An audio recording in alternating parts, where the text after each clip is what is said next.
একচিত্ত মনে জিত মহাজনে পুৰে গুণ নাম স্মৰি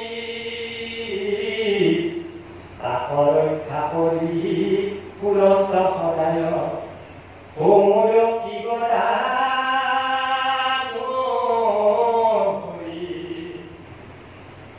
ভগৱতীতে তুষ্ট ভূয়া ভগৱন্ত আপোনাৰ পদেন্দ পাছে হেন কৃপাময় মাধৱত কৰে আনপুৰদেৱ আছে। ভগৱন্ত প্ৰভু যদি তুষ্ট হয় তেনেকুৱা কিহৰ তুষ্ট হয় বুলি কৈছে যে ভগৱতী ভগৱতীতে তুষ্ট। বাকী অন্যান্য আমি দ্ৰব্য বস্তু দি থৈ আমি এইবিলাকেদি আমি সন্তুষ্ট ভগৱন্তক কৰিব নোৱাৰোঁ। তেখেতক যদি এটা ফুলো আমি দিওঁ তাতে সন্তুষ্ট আছে। যদি ভক্তি সহকাৰে একাত্ম ভকতে যেতিয়া ভক্তি সহকাৰে তেওঁৰ চৰণত যদি এটা আমি ফুলো ধৰিব তাতে সন্তুষ্ট আছে। আৰু অভকতে যদি ভক্তি নোহোৱা কৰি দিব লাগে দি যদি বহুত আশা সম্পত্তি বা দ্ৰব্য দি তাত ভগৱন্তক তেওঁলোক অন্তৰ যায় ভগৱন্ত প্ৰভু অন্তৰ যায় আৰু সেইকাৰণে আমি নিষ্কাম নিৰ্গুণ ভাৱ যি নেকি কপিল মহামুনিয়ে নিজৰ মাতৃকে ভক্তি কৰিছিল যে মাতৃ তুমি যদি ভক্তি কৰা ঈশ্বৰ নিৰ্গুণ নিষ্কাম ভক্তি অৰ্থাৎ কামনা কৰি কামনা তুমি ভক্তি কৰিছা ভগৱন্ত প্ৰভু অন্তৰ যায় তোমাৰ অন্তৰত কি আছে কি নাই ভগৱন্ত প্ৰভু যায় তাক কৈ খোৱাৰ প্ৰয়োজন নাই যে মোক এইটো লাগে এইটো কৰিব লাগে এইটো কৰিব লাগে তেনে কৰিব আমি কৰিব প্ৰয়োজন নাই। ভগৱন্ত প্ৰভু অন্তৰ্যামী তুমি মাত্ৰ সঁচা ভকতি কৰি যোৱা তেতিয়া ভগৱন্ত প্ৰভু তোমাৰ এই ভকতি যিটো কৰ্ম কৰি যোৱা হৈছে তাৰ ফল পোৱা যাব। সেইকাৰণে আমাৰ যদি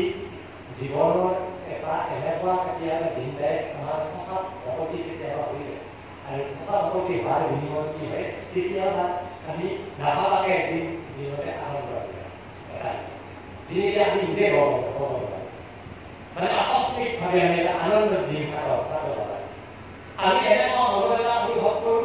যে সঁচা কৰিব ভৰাই আছিলে এনে ধৰণৰ যে এটা আনন্দৰ পৰিৱেশ আহিব। এইবিলাক কিহৰ কাৰণে হয় অকস্মাত অৰ্থাৎ একমাত্ৰ ঈশ্বৰৰ প্ৰতি কোনোবা আপোনাৰ সঁচা শক্তি হৈছে সঁচা প্ৰেম হৈছে আৰু জানিব আমি যে ঈশ্বৰক ভকতি কৰোঁ প্ৰেম কৰোঁ এইটো এটা আপোনালোকে জানিব ক'ব পাৰে যে ভগৱন্ত প্ৰভুৰ আমাৰ যে ভক্তি স্তুতি আমি যে ঈশ্বৰৰ নামত এনেকুৱা কৰি আছোঁ বা আমি ভগৱত পাঠ কীৰ্তন কৰি আছোঁ বা ঈশ্বৰৰ নামত বিভিন্ন দ্ৰব্য অৰ্পণ কৰি আছোঁ তেওঁ সন্তুষ্ট হৈছে নে হোৱা নাই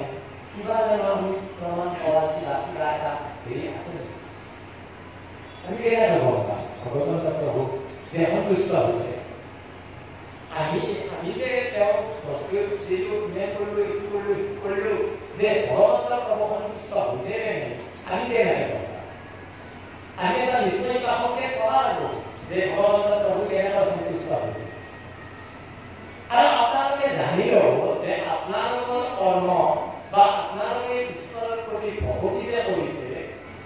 আপোনালোকৰ ভকতি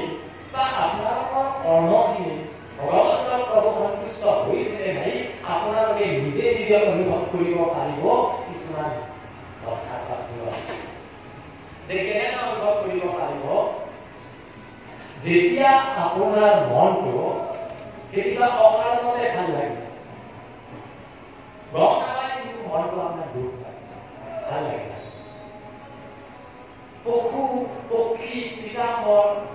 এই সকলোৰে প্ৰতি দয়া ভাৱ জাগৰণ হৈছে এটা মনত চেনে আহিছে আৰু এই যে শাস্ত্ৰবিলাক আপোনালোকে শুনি আছে এই শাস্ত্ৰৰ কথাবোৰ সত্য ভাৱ এটা মনত ভাবে যে সঁচা কথা এইটো কেতিয়াও মিছা হ'ব নোৱাৰে যে শাস্ত্ৰৰ কথাবোৰ সত্য বুলি ভাবা এটা মনটো যেতিয়া ভাল কথা চিন্তা কৰিব আৰম্ভ মনটো যেতিয়া বেয়া ভাল ভাল ভাল কথা চিন্তা কৰাৰ প্ৰতি আগ্ৰহী হয়, সদায় উপকাৰৰ কথা, পৰোপকাৰৰ কথা,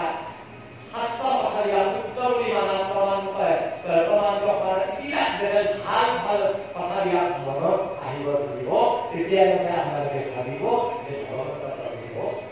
কৃপা লাভ কৰিছে, ভগৱন্ত প্ৰভুক কৃপা আছে। তেওঁৰ কৃপা নহ'লে এইবিলাক সম্ভৱ। যদি ভগৱন্ত প্ৰভুৰ কৃপা লাভ নকৰে তেতিয়া আপুনি কাৰো প্ৰতি দয়া নহ'ব নোৱাৰে। আপুনি যদি আপোনাৰ বাৰলৈ যদি এজন গৰু এটা যায় কাম কৰিও তাক আপুনি পাৰিলে এডাল মাৰি খাই উদ্যান মাৰি কথা। কিন্তু যদি আপোনাৰ যিকোনো এটা সকলোৰে প্ৰতি দয়া মৰম ভাৱ, সদায় মনটো ভাল এটা ভাৱ, মানে উন্নয়নৰ কথা, সমাজৰ মানে উন্নতিৰ হকে চিন্তা চৰ্চা বিলাক আহিব ধৰে, ভাল কথা চিন্তা চৰ্চা আহিব ধৰে, তেতিয়ালৈকে আপোনালোকে ভাবিব যে ভগৱন্ত প্ৰভু মোৰ লগত আছে, অন্তত মোক বেয়া চিন্তা ধৰে। সেইকাৰণে যে ভগৱন্ত প্ৰভুৰ ভকতি দুষ্ট ভগৱন্ত প্ৰভু, আৰু ভক্তিটোৱে হৈছে আমাৰ পৰম বস্তু, আৰু ভক্তিটোৱে আমাৰ বাঢ়িব একমাত্ৰ ঈশ্বৰ শ্ৰৱণ কীৰ্তনৰ জৰিয়তে আমাৰ ভক্তি ভকতৰ অপৰে আপুনি আকুল দেখাকে ভগৱন্ত গকুল অনাদি পঠাই ভগত গোপীক অৰাইলা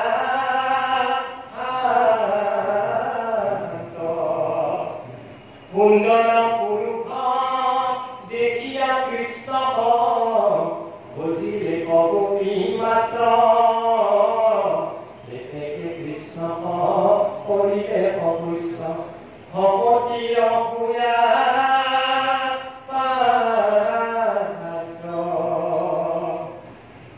যে ভগৱতৰ কৰে আপুনি আপোনাৰ দেখাতে ভগৱন্ত গকুলৰ ৰাতি কথাই উদ্ধৱ গোপীক কৰাই নাথাকে। গতিকে ভগৱন্ত প্ৰভুৰ মথুৰাৰ পৰা উদ্ধৱ কথাই দি গোপীৰ মনত শান্তি ঘূৰাই আনে, যিটো তেওঁলোকৰ অস্থিৰ মনত আছে। ভগৱন্ত পুৰুষক তেওঁলোকে আহি পাৰিছে। ভগৱন্ত পুৰুষক ইমান অভিমান, আপোনালোকে এটা কথা বুজি পাব, যাৰ প্ৰতি প্ৰেম বেছি থাকে তেওঁৰ প্ৰতি অভিমান কিন্তু বহুত বেছি থাকে। ভগৱন্ত প্ৰভু এনেকুৱা প্ৰেম কৰিছিল গোপীসকলে, সেইকাৰণে তেওঁৰ প্ৰতি অভিমান কৰিছে। কৈছে এনেকৈ কৈছে, আগতে আপোনালোকক কৃষ্ণই আমাৰ ভক্তিৰে কৃষ্ণ কৈছে যে ভগৱন্ত প্ৰভুৰ চৰণ লক্ষ্মী দেৱীয়ে সদায় চৰণ চুই থাকে। কি কোনোবা যদি ভগৱতে ভগৱন্ত প্ৰভুক আৰাধনা কৰে ভগৱন্ত প্ৰভুৰ স্থান হৈ যায়, কিন্তু লক্ষ্মী গম। গতিকে লক্ষ্মীৰ নিচিনা হৈ যায়। গতিকে ভগৱন্ত প্ৰভুক কেনেকৈ গোপীসকলে অভিমান কৰিছে। আজি তেওঁ এনেকৈও কৈছে, তাতে এনেকৈও কৈছে যে ভগৱন্ত প্ৰভুক কিয় আকৃষ্ট কৰা আমি নহয়, তেওঁ কৈছে আমাক ভাল নাপায়, আমি ভাল পাইছিলো, কিন্তু আমাক দুখ দিয়াৰ কাৰণে আহিছিল, আমাক দুখ দিয়াৰ কাৰণে ভগৱন্ত কৃষ্ণ আহিছিল, আমি নিজৰ কাৰণে আমি কাৰণে এনেকুৱা মনত ভাৱ দেখিছিল যে তেওঁলোকে দুখে পায়, গোপীসকলে যে দুখে পায়, এনেকুৱা উদ্ধৱক ভাৱ দেখুৱাইছিল যে আমিও কৃষ্ণৰ কাৰণে দুখ কৰা নাই, আৰু তোমালোক তুমিও সৎকাৰে যোৱা, তুমিও সৎকাৰে ইয়াৰ পৰা দিছিল, আঁতৰ হৈছা, তুমিও সেই ভগৱানৰ নিচিনা কৃষ্ণ নিচিনা। কৃষ্ণ মহা ধূৰ্তম বুলি কৈছিল গোপীসকলে। গতিকে ধূৰ্তৰে তুমি বন্ধু, গতিকে তুমিও আমাক সেই তেনেকুৱাই কৰিব পাৰিছা, গতিকে তুমি ইয়াৰ পৰা এইবিলাক হ'ল অভিমান, তেওঁৰ প্ৰতি থকা অভক্তি, তেওঁৰ প্ৰতি থকা অপ্ৰেম ভকতি, যিটো ভকতি প্ৰেম, এই প্ৰেমৰ কাৰণে তেওঁৰ ঈশ্বৰৰ প্ৰতি থকা অভিমান। সেইকাৰণে আমাৰ কোনোবাই যদি কোনোবাই আমাক অভিমান কৰে আমাক তেওঁ বেয়া লাগে। আপুনি এইটোহে ভাবিব যে মোক তেওঁ বহুত ভাল পায়, সেইকাৰণে মোক অভিমান কৰিছে। হয়তো সেইখিনি অলপ সময় আপুনি তেখেতক নামাতিব, ঠিক আছে, পিছদিনা আপুনি আৰু পুনৰ মাতিব, আৰু চিন্তা কৰিব লগা কথা নাই, তাক বিৰোধ কৰিব লগা কথা নাই। তেওঁ আপুনি কোনোবাই যদি আপোনাক গালি পাৰিছে, কোনোবাই যদি আপোনাক তিৰস্কাৰ কৰিছে, কোনোবাই যদি কৰিছে, আপুনি ভাবি ল'ব লাগে, আমি ভাবি ল'ব লাগে যে তেওঁ মোৰ প্ৰতি থকা ভাল পায়, আৰু সেইকাৰণে তেওঁ মোৰ অভিমান আছে। মোৰ হঠাৎ অভিমান নিজৰ প্ৰিয় স্বামীক অভিমান কৰে, কাৰণ সদায় ভাল পোৱা প্ৰিয়জনক অভিমান কৰে। আমি তেনেকুৱা মনোবৃত্তি লৈ যেতিয়া আমি আগবাঢ়ি, তেতিয়া আমাৰ সমাজ কেতিয়াও মহাপুৰুষ গুৰুজনাই শংকৰদেৱে এডাল সূতাৰে বিশ্ববাসীক বন্ধাৰ তেওঁ চেষ্টা কৰিছে। এশৰ নাম ধৰ্ম, যি কলিযুগত একমাত্ৰ শ্ৰেষ্ঠ হয় সত্যত এটা ডাঙৰ কলি। গতিকে কলিযুগত তেওঁ এই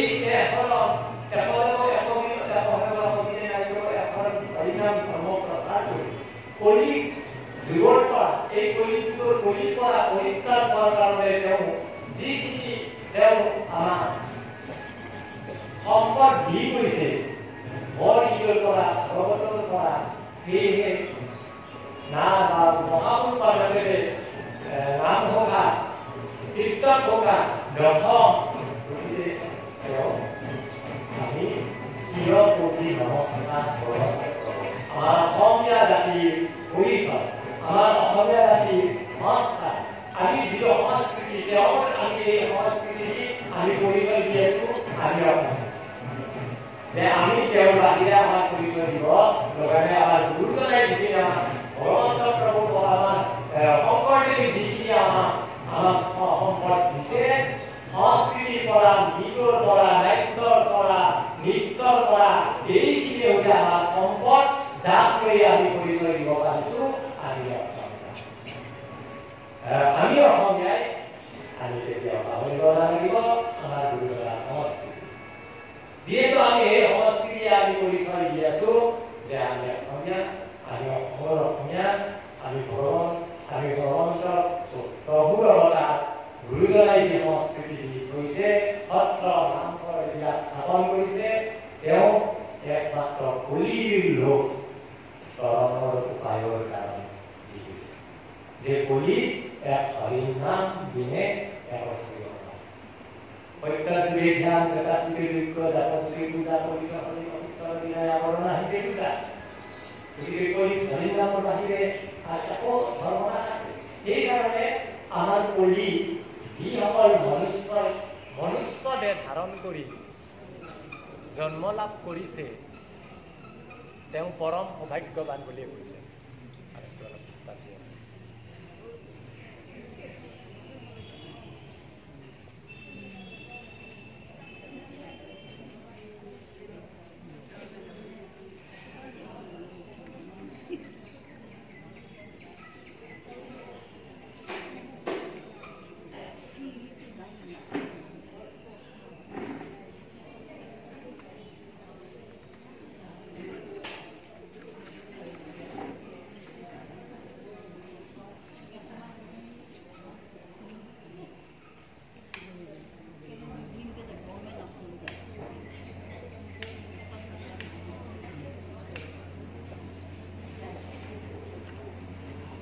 আৰু সেইকাৰণে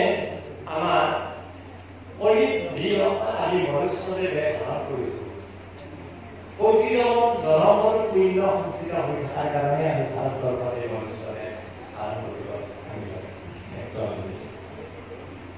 এই এলা পেচা শৰীৰ নহয় যে ভগৱন্ত প্ৰভুক লাভ কৰিবলৈ হ'লে মনুষ্য দেহ ধাৰণ কৰিব লাগে। মনুষ্য দেহ ধাৰণ নকৰিলে ভগৱন্ত প্ৰভুক পাব নোৱাৰি। অন্যৰে ধাৰণ কৰিলে আমি ভগৱন্ত প্ৰভুক পাব নোৱাৰো। ভগৱন্ত প্ৰভুক পাব লাগিলে আৰু গতি লাভ কৰিবলৈ হ'লে আমাৰ মনুষ্য দেহটো অতি প্ৰয়োজন। বহুত ভাগ্যৰ ফলতে আমি মনুষ্য দেহ জন্ম লাভ কৰিছোঁ। সত্যযুগতে প্ৰাণীসকলে স্তুতি কৰিছিল ভগৱন্ত প্ৰভু কলিত মনুষ্য ৰূপে জন্মগ্ৰহণ কৰাৰ কাৰণে। স্বয়ং দেৱতাসকলেও কলিত মনুষ্য ৰূপে আৰাধনাৰে তপ কৰিছিল যে কলিত যুগটো কেনেকুৱা যুগ যে এক সমাজে পৰিযুক্ত দক্ষতা বুলি কৈছে ইফালে আটাইতকৈ গুণৱান যুগ হৈছে কলি যে দক্ষি কলি পাপন যে প্ৰতি পাপ কলি হয় পাপ কৰ্মবিলাক কৰাটো যায় কলি স্থান হৈছে আৰু সেইকাৰণে ৰজা পৰীক্ষে কৰি স্থান দিব বিচৰা নাছিল যে কলি আহিলে জানে আৰু বাকী ভাল কাম নহ'ব কিন্তু কলিৰ কি গুণ আছিল আমাৰ গুৰুজনে বিজ্ঞান কৈছে যে কলিৰ আটাইতকৈ ডাঙৰ গুণটো হৈছে যে কলি একমাত্ৰ হৰিনাম লোৱা কলি জুৰ আৰু মনুষ্যই অতি সহজতে হৰিনাম লৈ এই সংহাৰৰ পৰা প্ৰতিৰাজ কৰিব পাৰে এই কলি এইটো কলিৰ আটাইতকৈ ডাঙৰ গুণ আৰু ৰজা ৰজাই এই কথাটো বুজিছিল আৰু সেইকাৰণে কলি দিছিল কিয় স্থান দিছিল যে কলি যুগত যে কলি যুগত যদি আমাৰ মনুষ্যই ভাল কাম কৰিব নোৱাৰে যদি ভাল কাম কৰি কৰি মনত ভাবি থাকে তাতো মুক্তি পায় ৰজা পৰীক্ষে চাওক আপোনালোকে কলি যুগৰ মহত্ব যে কলি যুগত মনুষ্যই ভাল কাম কৰিব নোৱাৰিব সেই কাম কৰিব নোৱাৰিব কিন্তু মনত যদি ভাবি থাকে ভাল কাম কৰিব পৰা এইটো কাম কৰিব পাৰি এইটো কাম কৰিব পাৰি তাতো মুক্তি আছে কৰি দিব নোৱাৰিব এইটো কথা পৰীক্ষে আছে আৰু এইকাৰণে কৰিছে আৰু দিছে দিছে কৰি স্থান ভৰি দিছে সকল ঠাইতে কৰি ব্যৱসায় দিয়া নাই যে কোন কোন ঠাই কৰি দিছে আৰু সেই কলিৰ স্থানটো দিছে মানে ৰজা পৰীক্ষিতে আমাৰ মনুষ্যক একো সতৰ্ক কৰি দিছে যে যি স্থানত মই কৰি দিছো এই স্থানত মনুষ্যই কোনোৱে আশ্ৰয় নিদিবা যদি এই কৰি থকা স্থানত আশ্ৰয় দিয়ে তেতিয়াহ'লে তাত হাহাকাৰ হ'বই হ'ব তাত বিভীষিকাময় হ'বই হ'ব তাত থকা মৰা চিমা হ'বই কিন্তু আমি মনুষ্য হ'লে জানি বুজিও আমি এই কৰি থকা ঠাইবোৰতে আপোনালোকে চাব এইটো একদম বাস্তৱিক কথা আমি কয় যে ভাগৱতত যিখিনি বস্তু পাওঁ আমাৰ বাস্তৱৰ লগত সম্পৰ্ক প্ৰতিটো আমাৰ বাস্তৱৰ লগত মিলি আছে যে কিয় মিলি আছে আজি যদি পৰীক্ষিত ৰজাই যেতিয়া কলি স্থান দিয়া তেতিয়া আপোনালোকে জ্ঞান মই তাৰে গানে কথা কৈছো যে আটাইতকৈ বেয়া স্থানবোৰ কৰোঁতে কলি স্থান যে ক'ত দিছে যে য'ত মদ্যপান হয় য'ত জোৱা খেল হয় য'ত নাৰী সন্মান নহয় এইবিলাক স্থানতে আৰু সেই ঠাইত যোনে আশ্ৰয় দিছে তেওঁলোকৰ আপোনালোকে ভাল বুজিছে তাই আশ্ৰয় দিছে তেতিয়াও ভাল যিয়ে নাৰী সন্মান কৰিব নাজানে তেওঁলোকৰ কোনো ঘৰত ঘটনা থাকে গতিকে সেইকাৰণে আৰু আৰু এটা সংকীৰ্ণ ঠাইত আমি সাৱধান হ'ব লাগে যিটো আমি সাধাৰণতে ভবা নকৰোঁ মই আজি মনত কৰিছে কাৰণে আপোনালোকক যিখিনি কথা মনত কৰে সেইখিনি কথা ক'ব পাৰি এই মহামুখাজৰ নলগে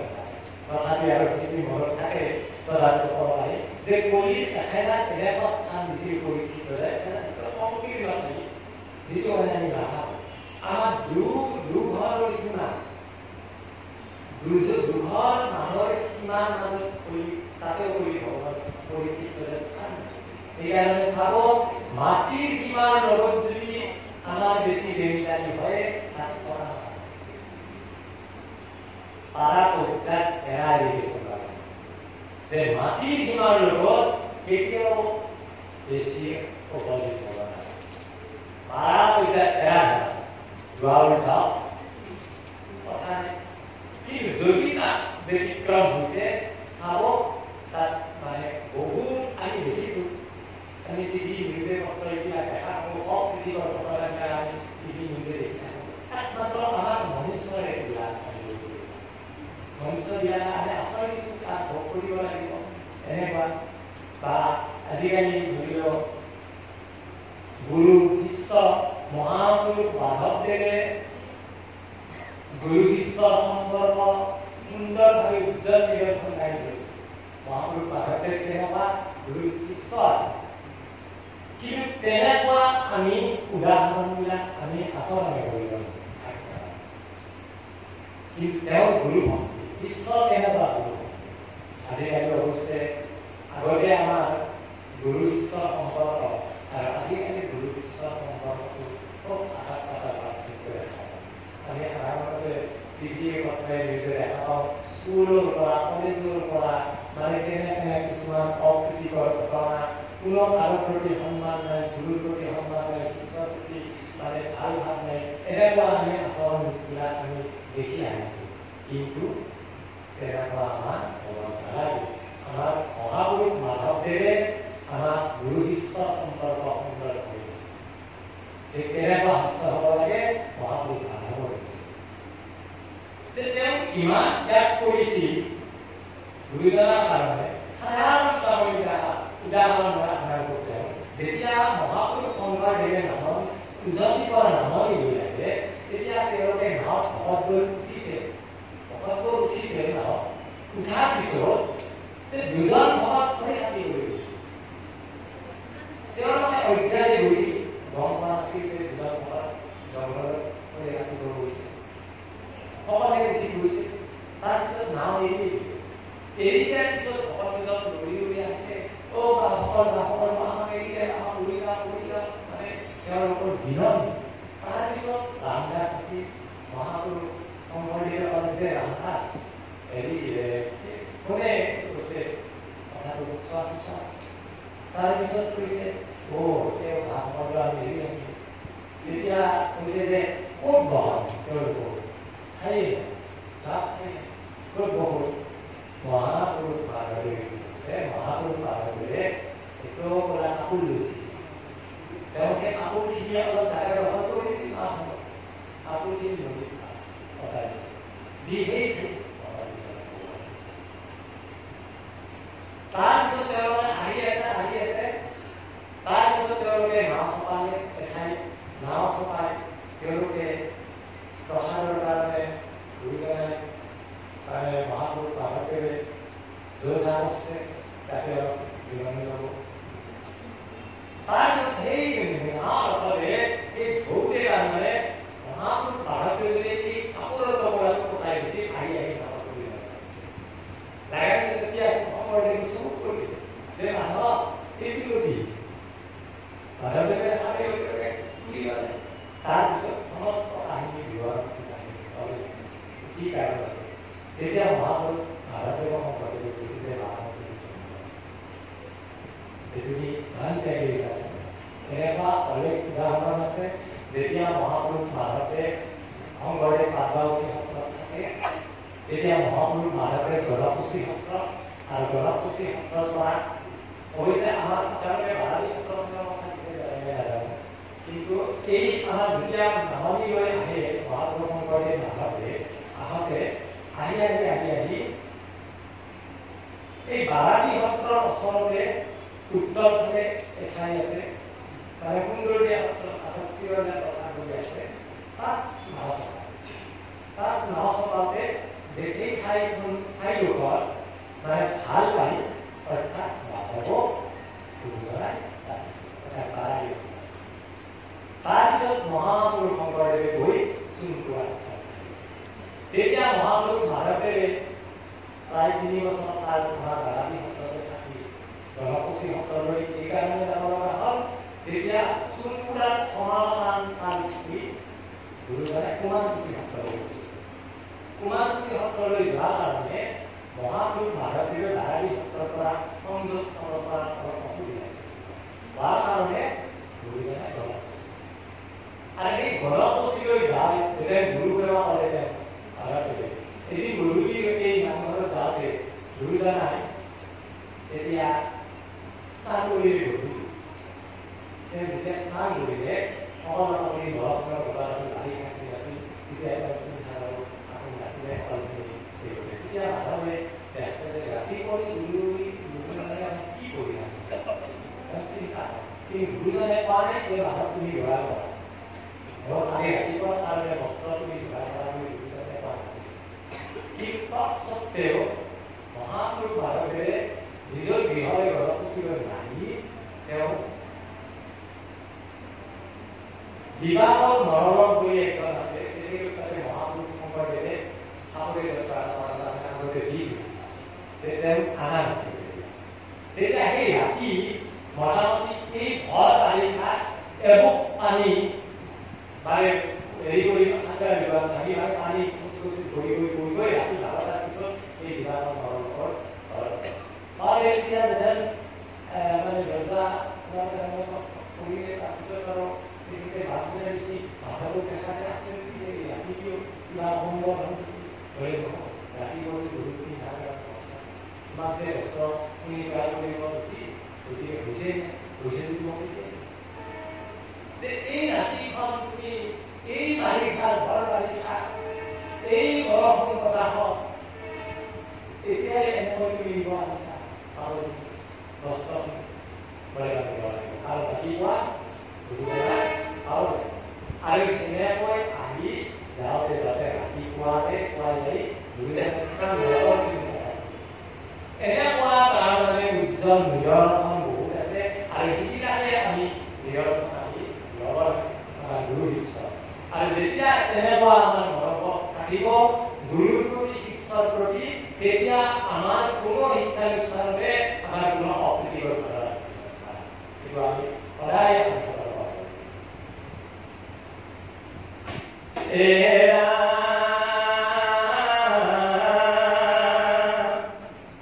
সুন্দৰ পুৰুষ দেখিয়া কৃষ্ণ ভজিলে মগপী মাত্ৰ এতেকে কৃষ্ণ কৰিলে অৱশ্য ভকতিৰ পূজা জানিয়া যতনে কৃষ্ণৰ চৰণে ধৰাইলে পচিত কৰি আৰু যায় অপৃথা গুণা কৃষ্ণ কথা হিয়ে কৃষ্ণ ৰূপ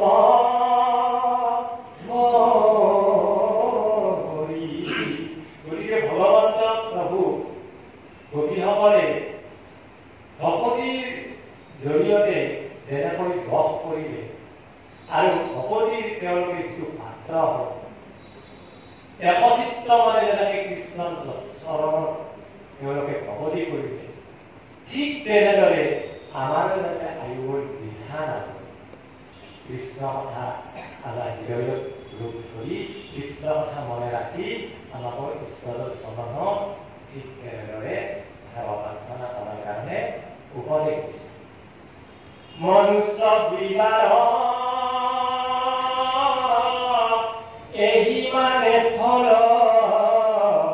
জানিয়ে আন কাম আপুনি অতৰা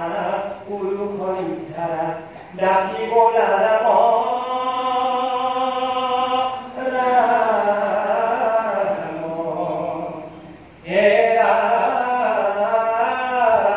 মনুষ্য বিবাহ এই মানে ফল জানিয়ে ৰায়ান কাম আপুনি অতৰা পুৰুষ উদ্ধাৰা ডাকিব নাম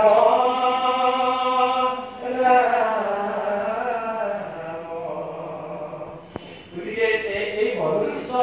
আমি জনম পালো এইবাৰে আমি পালো পিছৰ জন্মত যে আমি মনুষ্য পাম তাৰ এটা নিশ্চয়তা আছে সময় থাকোঁতে ভগৱন্ত প্ৰভুৱে আমাক যিকেইটা দিন এই ধৰাধামত মনুষ্য দেহটো ৰাখে এইকেইটা দিনা যাতে আমি ভগৱন্তৰ চৰণত ৰাখিলে আমি অন্য চিন্তা নকৰি আমাৰ যাতে এই মানৱ জীৱন সফল কৰিব পাৰোঁ তাকেই বুজনাই কৰে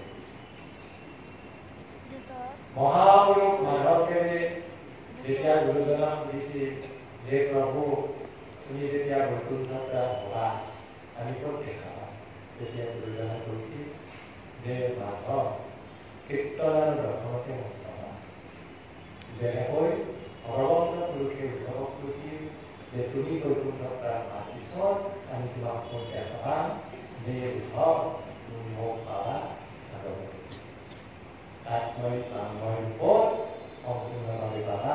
মোৰ সকলো উচ্চ বিশ্ব শক্তি সেয়েহে এই ভাগৱত যি শ্ৰৱণ কৰে, যি সেৱা কৰে,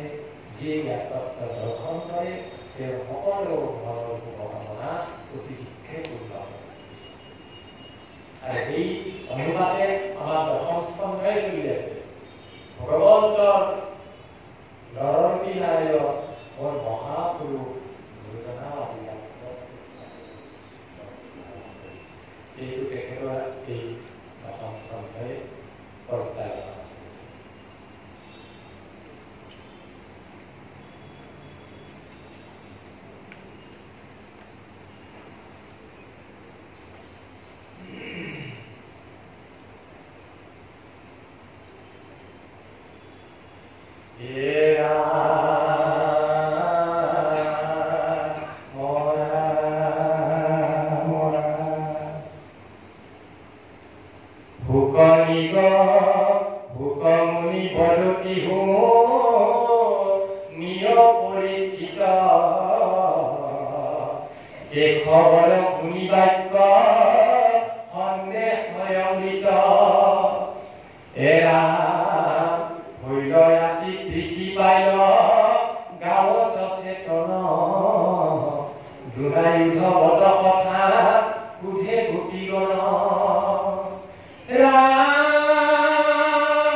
গোপীসকলে মনতে ভাবিছে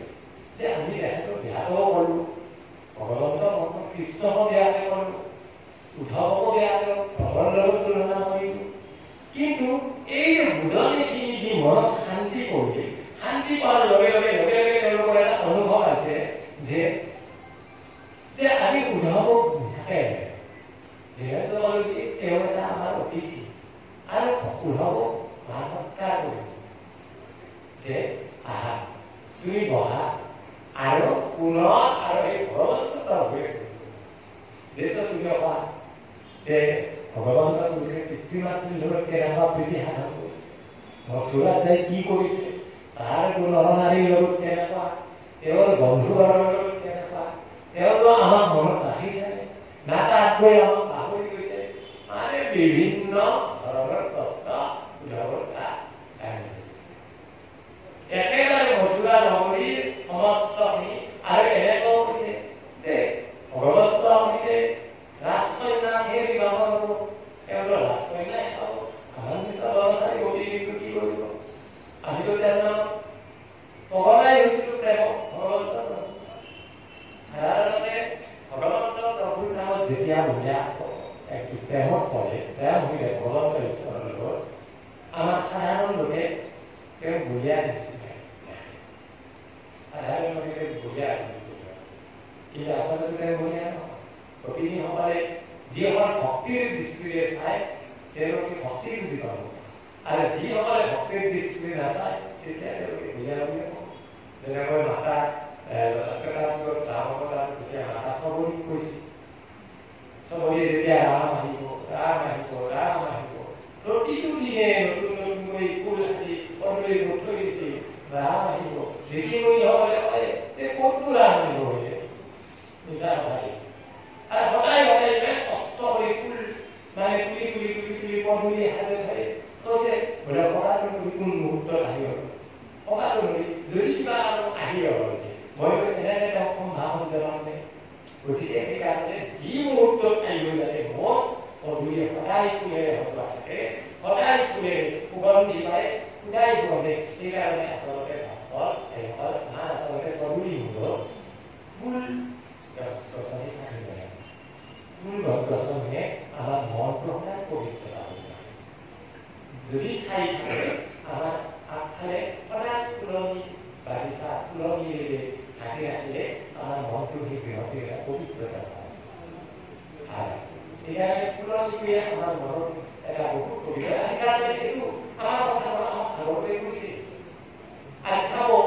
বৈকুণ্ঠৰ যিটো দৃশ্যপট ভাগৱতে আহি গৈছে, স্বয়ং বৈকুণ্ঠত কি গছ নাই, কি সুন্দৰ সুন্দৰ গছৰ বৰ্ণনা আছে। আৰু সেই অনুপাতে সেই বৈকুণ্ঠৰ আদিতে আমি ভক্তৰ নামঘৰ স্থাপন কৰিব পাৰোঁ। সেই বৈকুণ্ঠৰ আদিতে আমি ভক্তৰ নামঘৰটো স্থাপিত হ'ব। সেইকাৰণে আমি তাত আমলখি কমলা বিভিন্ন ফলেৰে আপোনাৰ বটগছ, আপোনাৰ তেৰিকদম, বকুল এতিয়াও সকলোবোৰ বৈকুণ্ঠত হৈ আছে। আৰু সেই আদিতে আমি ভক্তৰ নামঘৰ বিলাকত এইবিলাকেৰে ভৰি ৰাখোঁ, সুগন্ধি ফুলেৰে আমি ভৰি ৰাখোঁ, যাতে আহিলে আমাক নাকত দুৰ্গন্ধই পাব। দুৰ্গন্ধ আমাৰ সদায় এটা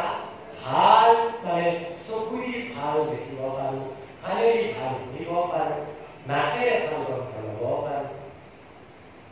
আমাৰ গুৰুজনাই ষষ্ঠ নাম বৃত্তান্তত এই বিষয়ে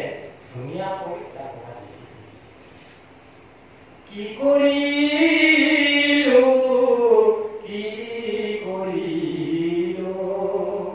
ভকতি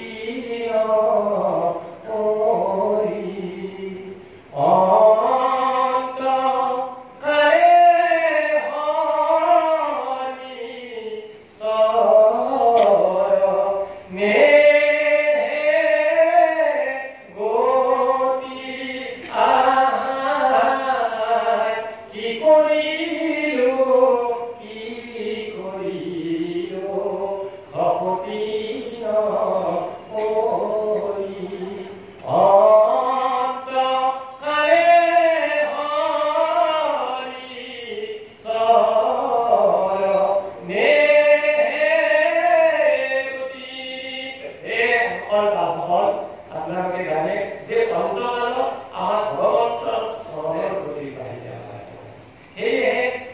অন্তিম সময়ত আমি যাতে ভগৱন্ত প্ৰভুকে ধ্যান কৰিব পাৰোঁ, তাৰ কাৰণে যদি আমি এতিয়াৰ পৰাই অভ্যাস নকৰোঁ, তেতিয়া সেই মুহূৰ্তত আমি ভগৱন্তক পাব পাৰিম। আৰু যেতিয়া সেই মুহূৰ্তত আমাৰ যিয়ে মস্তিষ্কত ভাৱনা আমাৰ আহিব, তেতিয়া আমি সেই জন্ম কৰিব লাগিব পুনৰ। গতিকে আমি যাতে পুনৰবাৰ আৰু এই 84 লক্ষজনী জন্মলৈ উভতি যাব লাগে,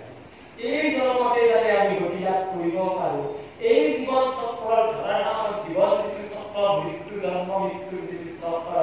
এই খেলা যাতে আমি খেলি থাকিব নালাগে, এই জন্মতে যাতে আমি ভগৱন্তৰ পৰমাত্মাত বিলীন হ'ব পাৰোঁ, এই কথাটো আমি এতিয়াই সময়ঘাততে উপলব্ধি কৰি আমি ভগৱন্তৰ নাম লৈ লৈ লৈ লৈ সেই মুহূৰ্তত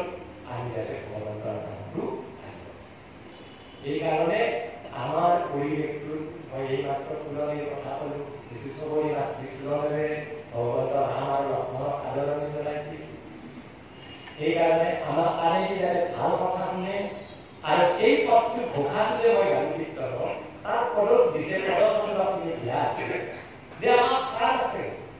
যদি কাণ দুখনৰ যি পদ দুটা আছে সেই পদ দুটাই যদি আমি হৰিৰ নাম নুশুনো, তেনেহ'লে সেই পদ দুটা কি তাৰ লগত তুলনা কৰিছে যে পৰ্বতৰ গুহাত যিবিলাক গব্বত থাকে, মকৰাৰ জালেৰে আৱৰি থকা, দাঢ়ি জংঘলেৰে আৱৰি থকা, এনেকুৱা গব্বৰ লগতে তুলনা কৰিছে যদি আমি আন দুখন থাকে ভগৱন্তৰ নাম। আৰু এই নাটকেৰে আমি সদায় ধ্যান সুন্দৰ ঈশ্বৰৰ ধ্যান, চকুৰি হ'লে ভাল লক্ষণ। যদি আমি চকুৰি ঈশ্বৰক আমি দেখাৰ কাৰণে ধ্যান নকৰোঁ, তেনেহ'লে আমাৰ এই চকুটা কি দেখাব যে ময়ূৰ এটাই চালি দিলে যেনে তেওঁৰ পেশন ধৰে, পেশন ধৰিলে আমি চকৰবিলাক দেখোঁ একদম ৰঙা নীলা বিভিন্ন ধৰণৰ প্ৰত্যেকৰ ধৰণে আমাৰ কি সুন্দৰ এটা মানে লাগে, তাৰ তৎক্ষণাত আমাৰ মনটো ভাল লাগে, পেশন ধৰাৰ লগে লগে, আৰু তাৰপিছত আমাৰ সন্দেহতে নহয়। হাত দুখন আছে, কিন্তু যদি আমি ঈশ্বৰক সেৱা নকৰোঁ, তেতিয়াও এই হাত দুখন আমাৰ কোনো কামত নহয়। মূৰ আছে, আমি যদি ভগৱন্ত প্ৰভুৰ প্ৰতি মূৰ নোদোৱাওঁ, তথাপিও এইটো এটা আমাৰ এনে বজাৰ লিখা আমি কৈছে, এই ঘোষাটো কৈছে আপোনালোকে ভালকে চালে গম পাব, কীৰ্তন সুন্দৰ কৰি দিয়া আছে। আৰু আজি কৈছে কি যে যদি ভগৱন্ত প্ৰভুৰ এই যে সত্ৰ নামঘৰ বিলাক আমাৰ গুৰুজনা মহাপুৰুষৰ আদিমতে বৈকুণ্ঠৰ আদিমতে যে স্থাপন কৰিছে, যে এই বৈকুণ্ঠত যিয়ে নাহে, যিয়ে খোজ নাহে, তেওঁলোকৰ এই পাও বৃক্ষ শিপাৰ অৰ্থাৎ বৃক্ষ এডালত সকলোখিনি আছে, কিন্তু শিপাই খামুচি ধৰি থকাৰ কাৰণে তেওঁলোকে লৰচৰ কৰিব নোৱাৰে, একেঠাইতে থাকে। ঠিক তেনেদৰে আমাৰ পৰিৱেশক তাৰ লগত তুলনা কৰে। সেয়ে আমি এই কথাটো উপলব্ধি কৰি আমি ভগৱন্ত প্ৰভুৰ চৰণৰ চিন্তা কৰাৰ বাহিৰে এই কলিৰ যুগত আমাৰ চৰণক একোৱা বুজিলে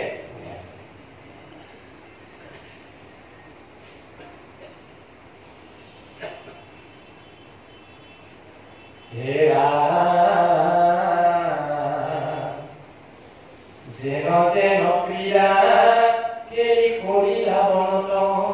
কি কথা পৰে আৰু কৃষ্ণ ৰমনত। আৰু গোপীসকলে যে এই গকুলত ভগৱন্ত কৃষ্ণ থাকতে যিসকলে ক্ৰীড়া সৃষ্টি কৰিছিল, তেওঁলোকৰ এই যে মনত পৰে না নাই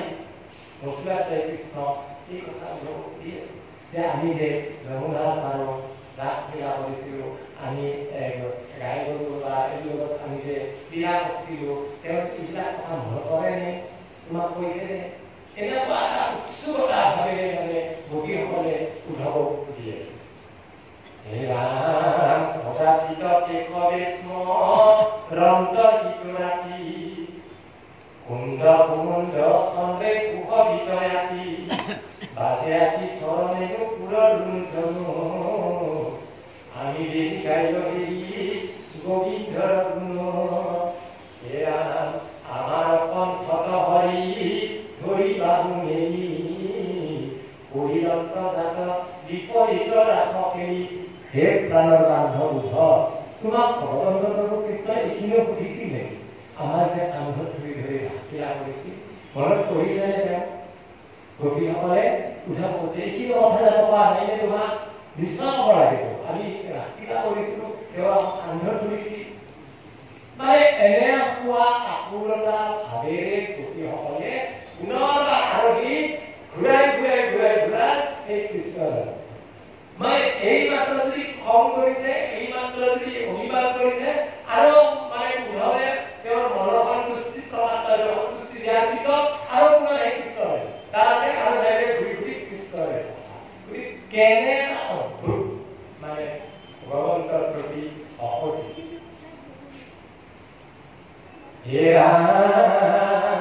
কেহ বোলে ইত বৃন্দাবন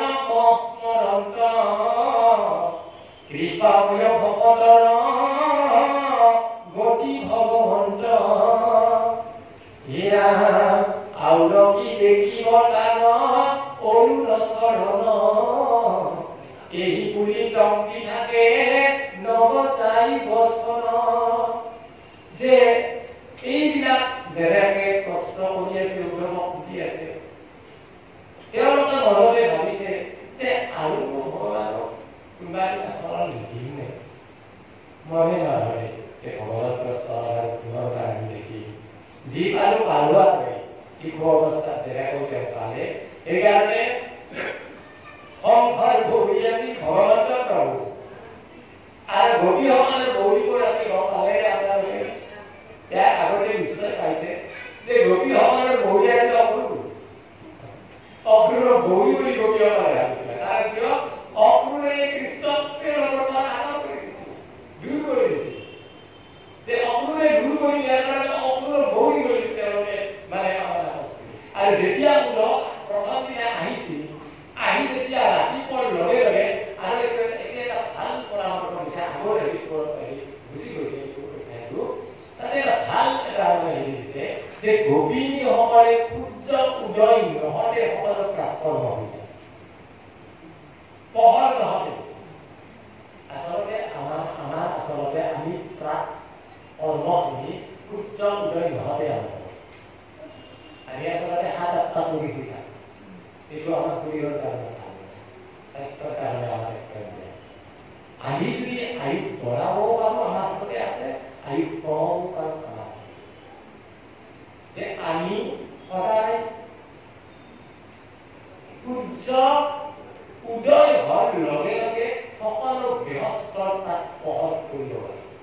সূৰ্যৰ পোহৰ দেখিব পোহৰ কৰিব লাগে। কিন্তু আমাৰ ৮টালৈকে আমাৰ দৰ্জা সুখে হ'ব, সূৰ্য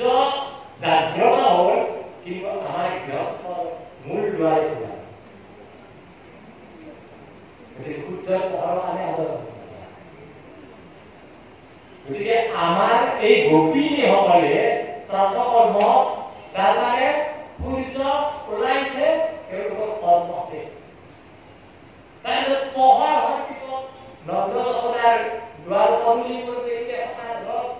সদালত দেখি তেতিয়া গোপীসকলে ভাবিছে নিব হ'ব আৰু এই অকণে হ'ব লাগিব, আমাৰ শাৰীৰিক কৃষ্ণই মিলাকে মিলা আৰু এতিয়া বোলে আমাৰ নৱৰাত্ৰি অংশৰ তিনিজনী নেকি এনেকুৱা এটা মনত ভাৱ আৰু অকণে আমাৰ হেৰিটো পাইছে নেকি এনেকুৱা এটা ব্যক্তি ভাৱ গৈছে। আপোনালোকে লিখা আছে আৰু গৈছে আপোনালোকক নিশ্চয় কৈছে। গতিকে এই গোপিনীসকলৰ যিটো ভগৱন্তৰ প্ৰতি এইটো এটা ভক্তি, আৰু সেইকাৰণে মই ক'লো যে কাৰোবাৰ প্ৰতি ভক্তি বা প্ৰেম অধিমাত্ৰা থাকিলেহে অভিমান হয়, আৰু যাৰ প্ৰতি ভক্তি নাথাকে, যাৰ প্ৰতি প্ৰেম নাথাকে, তাৰ প্ৰতি কোনো অভিমান নাথাকে, কোনো সম্পৰ্ক নাই। সেইকাৰণে আমি ভাবি ল'ব লাগিব, কাৰোবাই যে কাৰোবাৰ প্ৰতি অভিমান কৰে, আমি ভাবি ল'ব লাগিব মই পুনৰবাৰ কৰোঁ যে আপোনাৰ প্ৰতি ভাল ভাল, সেইকাৰণে তাক সংগ্ৰাম কৰাটো হেৰা বহি যায় নেত্ৰৰ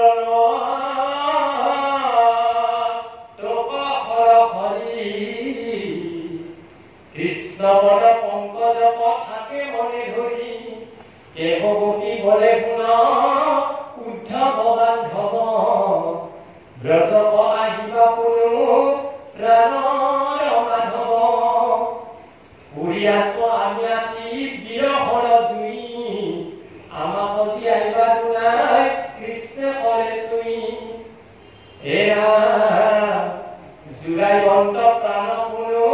মধুৰ বচনে ইন্দ্ৰে যেন জীয়াতব নব ভৰিখনে অত গোপী বলে সখী তই হেয়া বুদ্ধি উদ্ধৱত ই কথাটি হব লাগে বুদ্ধি নাচিলে পুৰিতান অংশৰায় পদৰে গোকুলত বঞ্চিনা তাতেহে বন্ধ ভৰে উদ্ধৱ আহি নন্দনতে আছিল কিন্তু মথুৰাত পৰা উদ্ধৱ গোকুলত আহি কেইমাহমান আছিল কেইমাহমান থাকিছিল গোপীসকলৰ যুগত নাচিলে পুৰিতান শীতভট্টু মাৰিতান ৰাজ্য ভাৰ পাই কিহক আহিবা উৰ এক জুৰাই হইলা আতি প্ৰীতি পায়া সুখীত বান্ধৱ অদে কৰা যায় কন্যা বিবাহ বিহাই মাধৱ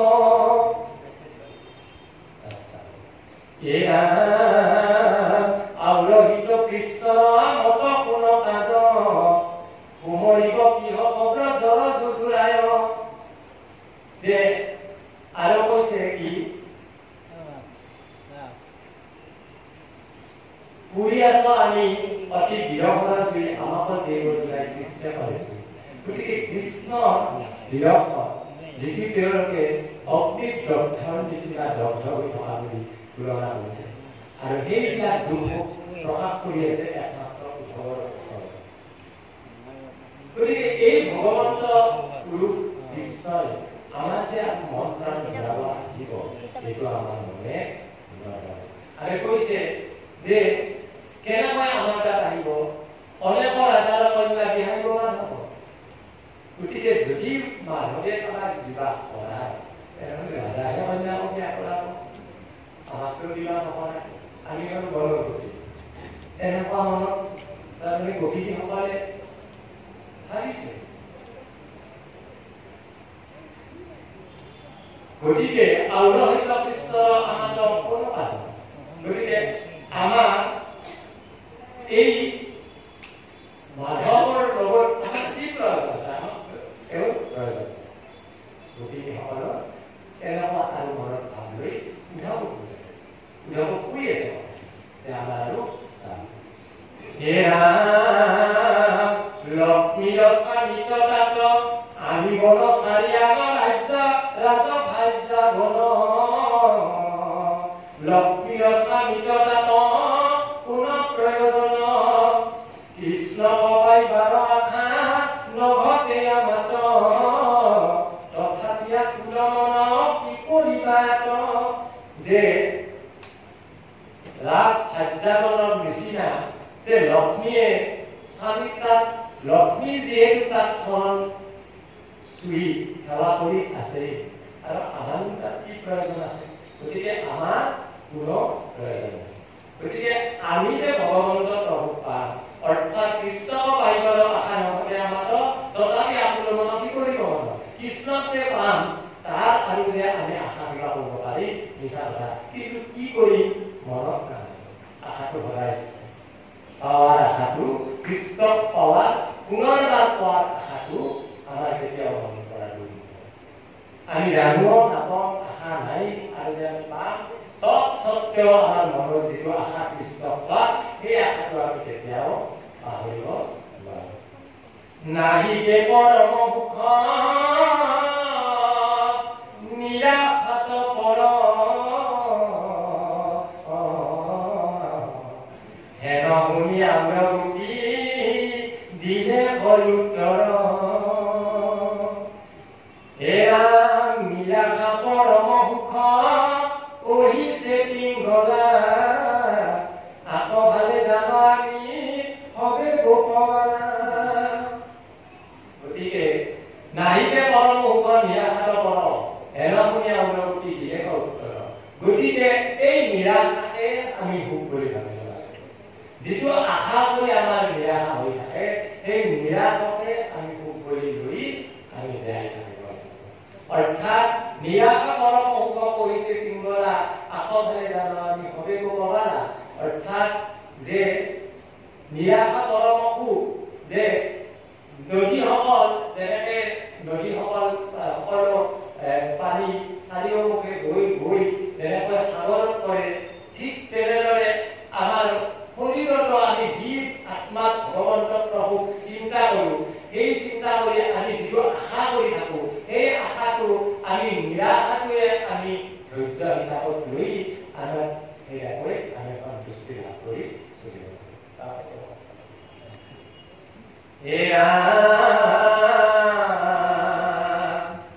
নাহিকে পৰম সুখ নিৰাশাত পৰ হেনমুনীয়া অনুভূতি দিলে উত্তৰ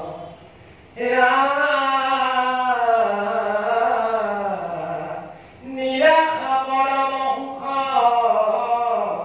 হৈছে আকৌ ভালে জানো আমি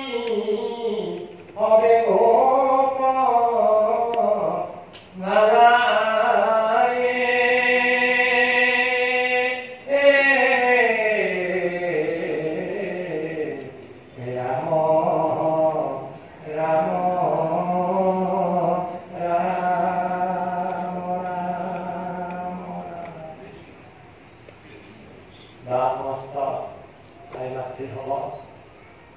আজি যিখিনি পাঠ পঢ়া গ'ল আৰু গোপী উদ্ধৱ সংবাদৰ যিখিনি কথা আমি আলোচনা কৰিলোঁ নাজানো এই মূঢ়জনে কিবা ক'ব পাৰিছোনে পৰা নাই তথাপি আপোনাৰ হকে নিজ বুলি মোক মাৰ্জনা কৰে এইখিনিয়ে আপোনাৰ চৰণত সেৱা জনাই পুনৰবাৰ আপোনালোকৰ চৰণ কমলৰ আটাইৰে চৰণ কমলৰ কোটি কোটি নমস্কাৰ জনাই এটি মহাপুৰুষ মাধৱদেৱৰ নাম প্ৰকাৰে আমি অনুষ্ঠানটি সমাপন কৰিব বিচাৰিছোঁ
কিতাপ ডাঙৰ কিতাপ আছিল না এইটো আমাৰ হৈছে দেখছে না